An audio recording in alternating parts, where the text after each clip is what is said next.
uma outra doença, que é uma doença de pele que se chama dermatite herpetiforme, que também é uma doença autoimune, onde tem erupções cutâneas que ficam coçando muito.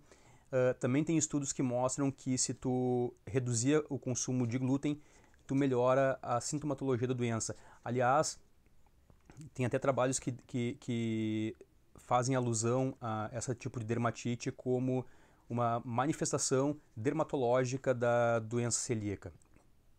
E para terminar esse escopo de doenças, eu sempre gosto de falar um pouquinho da minha área, que é neuro. Tem já diversos trabalhos e pesquisas que mostram que se tu comer glúten, tu acaba gerando citocinas pró-inflamatórias que de alguma maneira vão alterar a célula cerebral e vão alterar o funcionamento do teu cérebro, gerando doenças.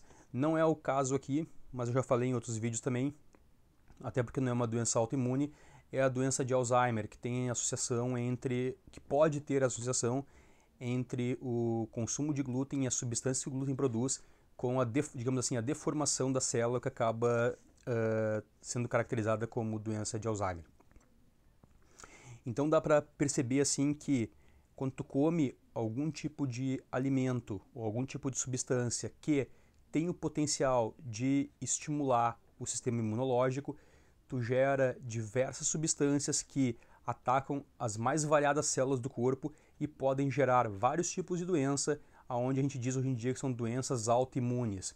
Ah, o meu sistema imunológico resolveu me destruir. Não, tu está ligando de uma maneira inadequada o teu sistema imunológico e o teu sistema imunológico funcionando acaba gerando substâncias que passam a atacar as células saudáveis do teu corpo.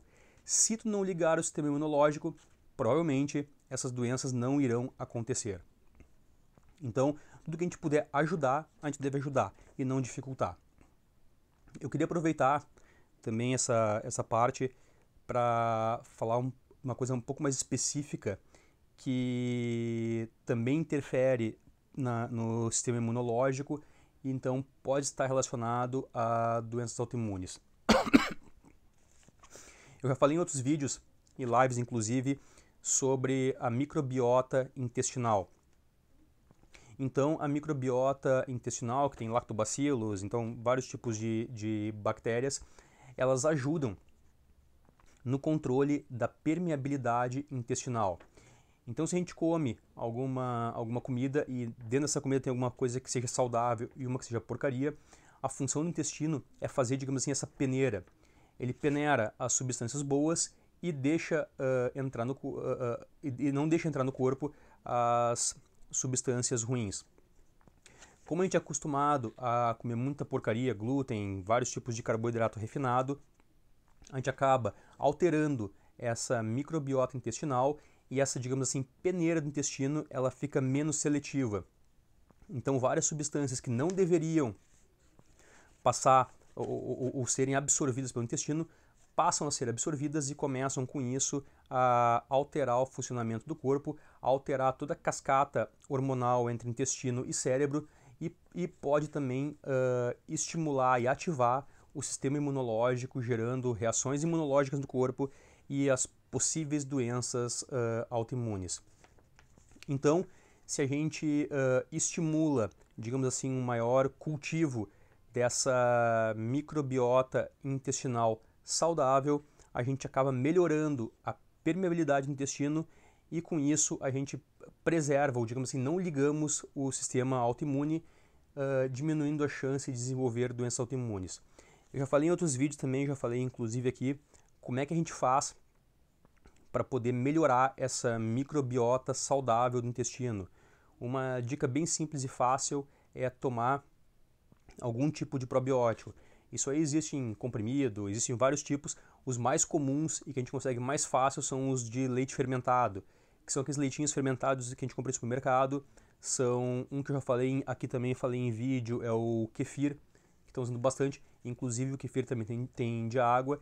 Eles são probióticos que ajudam a regular essa microbiota intestinal e regulando essa microbiota intestinal a gente deixa, digamos assim, mais saudável o sistema imunológico e deixando mais saudável o sistema imunológico a gente tem menos risco de desenvolver doença autoimune.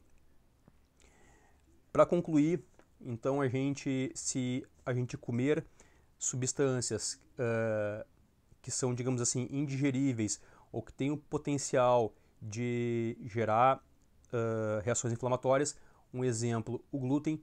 O nosso corpo vai reconhecer a substância como um inimigo, vai gerar uma reação inflamatória, vai ativar o sistema imunológico, vai liberar substâncias inflamatórias, entre elas as citocinas pró-inflamatórias.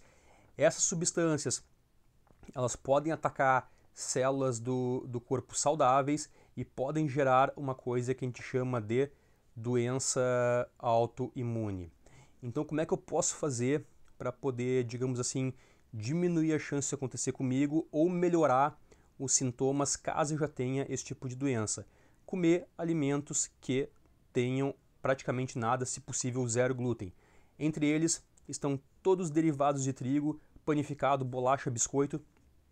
E sempre uma dica que eu digo é como o glúten, a função dele é aglutinar substâncias, então ele deixa, por exemplo, chocolate mais cremoso, deixa o iogurte mais cremoso.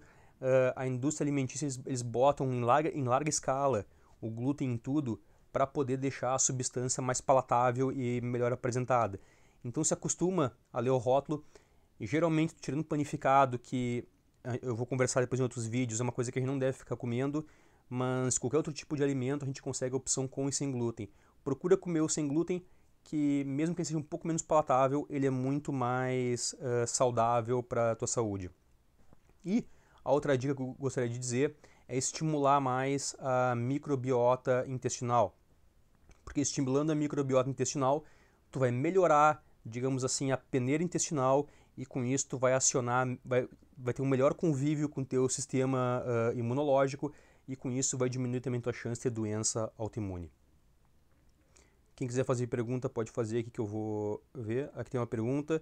Yakult tem muito açúcar. Isso é uma outra coisa. Esses leitinhos fermentados, muitos deles têm açúcar.